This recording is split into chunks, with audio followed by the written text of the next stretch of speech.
Eu estava vendo a última aula de novo para ver o que eu já tinha falado e onde eu parei para poder continuar agora. E parece que eu terminei de uma maneira tão brusca, nem dei tchau nem nada. Então, vou dar tchau agora, que ficou faltando no último vídeo. Tchau, gente. A gente se vê, tá? A gente se fala. Então pronto, agora sim. Oi e sigamos em frente. A gente ainda está tratando dos primeiros filósofos gregos numa etapa que a gente chama de pré-socrática. Logo a gente chega no Sócrates e vai ver por que o nome dele e por que o nome dele personifica esse marco divisório entre as escolas filosóficas. Os primeiros que a gente já viu no primeiro bimestre, eles estavam atrás da origem e da organização do universo pelas cosmologias. Agora no segundo bimestre já tem uma mudança de paradigma. A pergunta norteadora da filosofia muda. E as principais elaborações se contrastam de maneira tal que criam uma dicotomia permanente entre o ser e o devir, a unidade, a multiplicidade, a mudança e a permanência. O representante do devir, da multiplicidade e da mudança a gente já viu na aula passada, que é o Heráclito de Éfeso. Resta-nos, portanto, abordar o outro lado desse jogo de posição, do ser, da permanência e da unidade. O arauto dessa perspectiva é o Parmênides de Eleia. Esses dois são mais ou menos contemporâneos, eles viveram na mesma época, no século VI a.C. Então, qual que é a mudança de paradigma que eu falei que esses caras efetuaram? Se antes os filósofos estavam preocupados com o surgimento e organização do universo, em busca de um elemento primordial do qual todos os demais tivessem derivado e tal, o Parmênides ele busca entender o universo em si, o ser enquanto ser, a própria natureza do universo enquanto universo. Quer dizer, ele não quer saber da água, do fogo, das pedras, das plantas. Ele quer saber do universo como um todo. É o que a gente vai chamar de ontologia, o estudo do ser enquanto ser, a sua própria essência. A questão do Parmênides é a seguinte. Ele, tal qual os outros, estava procurando uma verdade única, absoluta e incontestável, o conhecimento verdadeiro. E para chegar no conhecimento absoluto, cabia afugentar os empecilhos, os obstáculos que se interpunham entre a pergunta e uma resposta verdadeira. Muito bem, se essa verdade é absoluta, então ela deve ser permanente, né? Não pode ficar mudando. Então, a proposta do Heráclito, do constante devir, não ajuda em nada na busca de se estabelecer uma verdade incontestável. Se as coisas estão sempre mudando, então a verdade também estaria sempre mudando. E isso é inadmissível no pensamento racional do Parmênides. Dessa maneira, a razão rejeita as transformações e se apega à permanência, à continuidade, para perpetuar uma verdade que seja absoluta. A síntese desse pensamento é que o ser é e o não ser não é. Ou, em outras palavras, o que é e o que não é, não é. Então, a pergunta que ele se faz é: o que é o ser? O ser é. E o ser só pode ser o que ele é. De maneira que ele é todas as coisas que são. Ele é tudo que existe. E, por conseguinte, ele não pode ser o que ele não é. Então, ele é todas as coisas que existem e não pode ser o que não existe, porque o que não existe é o não ser. E o ser é. O ser não pode ser o que ele não é. Tá? Disso depende que o ser é uno, eterno, imutável, indivisível e pleno.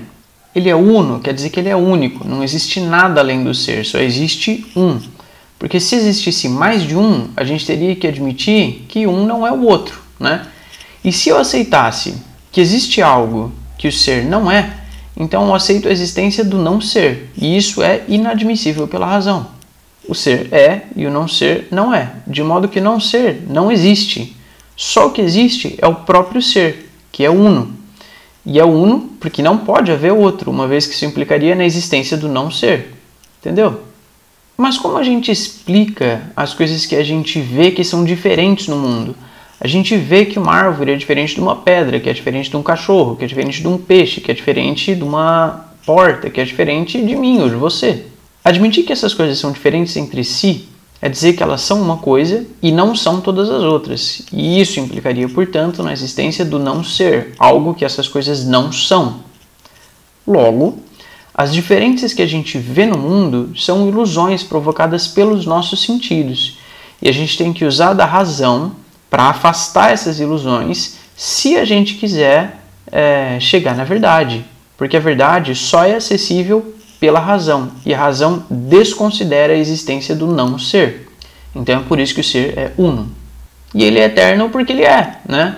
O ser é e não pode não ser. Eu vou tentar não falar mais isso ao longo dessa aula, acreditando que vocês já entenderam essa parte. Ele é eterno porque se ele não fosse, então ele teria surgido de alguma coisa. E se ele surgiu de alguma coisa, essa coisa estava fora dele. E não tem nada fora do ser, porque ele é uno, ele é tudo que existe, ele é tudo o que é. Dessa forma, ele sempre existiu, porque ele não pode ter surgido de alguma coisa que ele não fosse. E da mesma forma, ele não vai acabar nunca, porque se acabasse, ele deixaria de ser o que é e passaria a ser alguma coisa que ele não é. Ele deixaria de ser. E o ser não pode deixar de ser, porque o ser é. Então, ele não pode ter começado nunca e também não pode acabar nunca. Ele é porque ele sempre foi, e por isso ele é eterno. Dizer que algo é eterno é dizer que essa coisa prescinde do tempo. Não existe tempo para o ser. Só o eterno presente. Não existe passado nem futuro. Porque o passado contém uma realidade que já não é mais, que já passou. E o futuro, por outro lado, contém uma realidade que ainda não é, que virá a ser. E o ser nunca deixa de ser como ele mesmo é. Ele não passa a ser alguma coisa que ele não é, porque ele já é tudo, ele é todas as coisas, ele não muda. Então, o passado e o futuro são descartados. Só o que existe é o eterno presente, a eterna permanência das coisas. O ser é imutável. E seguindo essa nossa linha de raciocínio, parece que ele é imutável por razões óbvias. Ele não muda porque ele é tudo. Ele simplesmente é e não pode ser o que ele não é, porque ele só não é o não ser, e o não ser não existe, porque não é. Eu disse que eu ia tentar evitar voltar a repetir isso, mas essa explicação se fez necessária ainda mais uma vez. Por isso ele é imutável, ele não muda. E essa é a rejeição mais radical do vir a ser do Heráclito. É a completa negação do devir, que a gente falou na aula passada. O ser é indivisível porque se a gente considerar um ser dividido em várias partes, cada parte seria diferente de todas as outras. Uma parte não seria outra. E admitir que isso possa ocorrer é aceitar a existência do não ser. Porque se uma parte não for a outra, existe algo que essa parte não é. E o ser é. Entende? Não existe nada que o ser não seja. Porque a única coisa que não é o não ser. Porque o ser é. Entendeu? O ser é tudo. Porque ele é completo, ele é pleno, ele é total. E por isso ele é indivisível. E por fim, ele é pleno justamente porque é indivisível, ele é total e contínuo, sem intervalos entre si. Ele não pode ser concebido em descontinuidade, pontuado por vazios, pela mesma razão que ele não pode ser divisível, porque isso acarretaria na existência do não ser. Tudo isso pode parecer absurdo e surreal, mas o Parmênides fez escola, tinha muitos outros filósofos que seguiam essa mesma linha de raciocínio, e foram chamados eleatas. Eleatas porque seguidores do Parmênides de Eleia. Um desses caras é o Zenão de Eleia. E ele defendia essa razão da permanência e da unidade do ser do Parmênides através de vários testes de razão.